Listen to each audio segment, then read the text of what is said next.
धाकोरा जो गाव आहे तो पूर्णपणे या वनस्पतीवरच सगळं अर्थार्जन चालत आहे. म्हणूनच आम्ही मनात घेऊ की हे सगळं टिकवलं पाहिजे, कुठेतरी ते नष्ट होऊ नये. म्हणून सगळ्या महिलांनी एकत्र येऊन हा संघ स्थापन केलेला आहे. त्याच्या मागचं कारण हेच आहे की आता बऱ्याच सगळ्या ज्या महिला आहेत त्या पूर्णपणे त्यांचं जे आर्थिक बाबी आहेत त्या या पण नैसर्गिक साधन सामुग्रीवर अवलंबून आहेत. तर आता उद्या चतुर्थीला वगैरे त्या बऱ्यापैकी सगळं जी हे आहेत वनस्पती आहेत त्या बाजारात नेऊन वगैरे आपण त्या पुरवतो.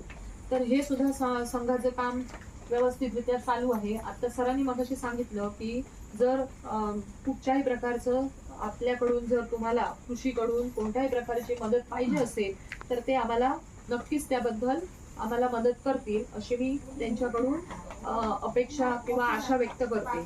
आणि तुम्हीही प्रत्येकाने वैयक्तिकपणे जरी एखादा हे केलेलं असेल तुमचं प्रोडक्शन तरी सुद्धा आपला संघ नक्कीच त्याच्यासाठी आपण मार्केटिंग करणार आहोत. आणि ते आपण केलेलं आहे बऱ्यापैकी गेल्या 2 वर्षात.